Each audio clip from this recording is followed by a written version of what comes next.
and welcome back to KasaMel.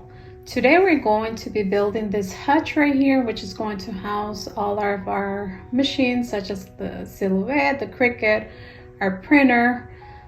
I've been searching for one, but the ones that I like have been way too expensive or just not the right size. But yeah, come on with us and I'll share how we built this.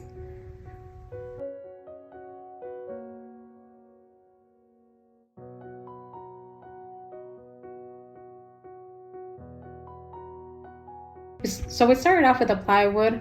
This plywood, it's a 4x8, and basically what I did, I just had them cut it for me into exactly the dimensions that I needed for the shelves that go into the hutch that I showed you at the beginning.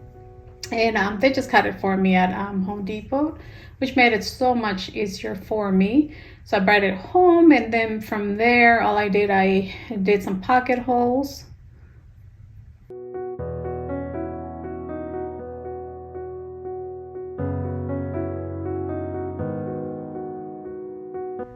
Here you can see where the pocket holes, this is the bottom of the hutch.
So once I was done attaching all the shelves, I then, you're gonna see me here, I'm pushing it to where it's going to be its new home.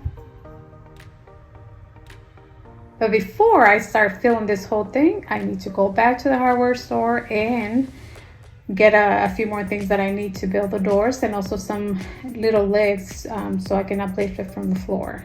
I also stopped at Hobby Lobby. I was looking at a couple of different tools for the doors, and lucky for me, they had their 50% off sale going on. So there's so much to look at here, so many different variety of different tools, and you'll see at the end the ones that I ended up with.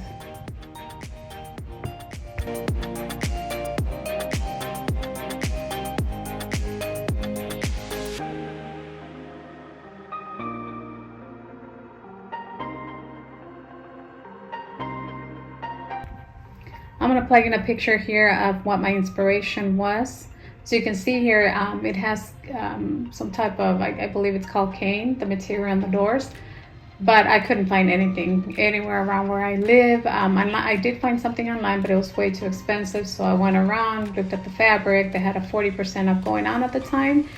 So I thought, maybe an idea here to see how I can make it affordable. Remember, I had only spent about $54 for the plywood to build the whole thing, so I wanted to keep the cost low here. As you can see, I found these boards here when I went out to figure out what I was going to do for the doors, so I bought them. They were about $4 a piece, and all I'm doing is cutting them so to the width and the length, so I can create a square for each of the doors.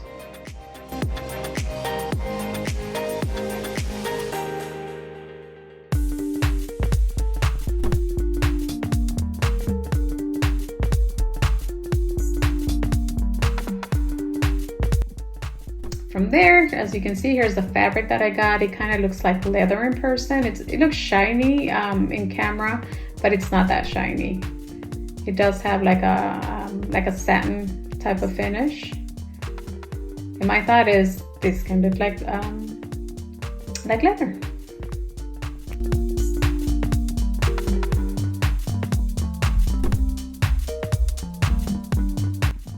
So here I am, I'm just cutting it. I'm gonna cut 2 different sizes.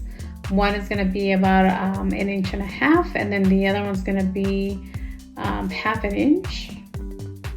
So that when I start weaving it, because I will be doing like a weaving pattern,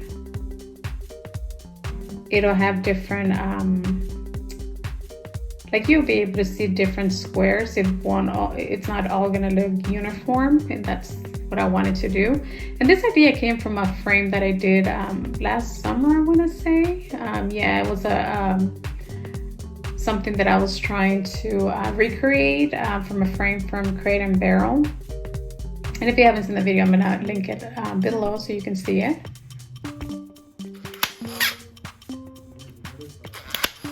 But here you can see that I'm just stapling the longer piece first. And I started to do the sides, and from here I would weave one of the strings in no particular reason, I just went with it, and then I would staple the side of it.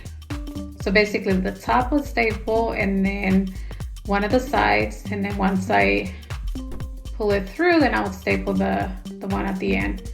And then finally I did the bottom and staple it, and here's what it looks like. Now the fun part of it all, once I attached the doors, I started to decorate it, and yes, I started decorating for fall. You know, I looked outside, even though it's still hot where I live, I looked outside and the trees are starting to turn the beautiful fall colors, so I thought, why not? I have some stuff from last year. I really haven't bought much this year for fall. Most of the stuff that you'll see, it's what we've had for at least 2 to 3 years, but I wanted to give me get an idea how this would look. So here I am styling it a little bit, and you'll see at the end this is not how it ends, but again, I just wanted to motivate myself to keep going. This is what it looks like. I was in awe because I love how it turned out. Here's the inside of it, and you'll see me just adding all the different machines that we utilize for different projects that we do.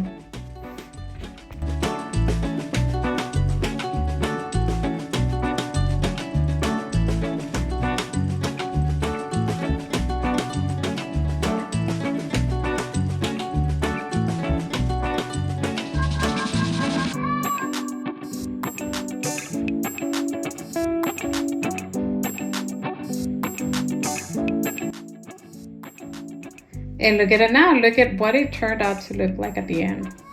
Wow! So thank you so much for taking the time to view our video today. We hope that you like it, that it inspires you to do something fun for your home, and that you come back and see us again.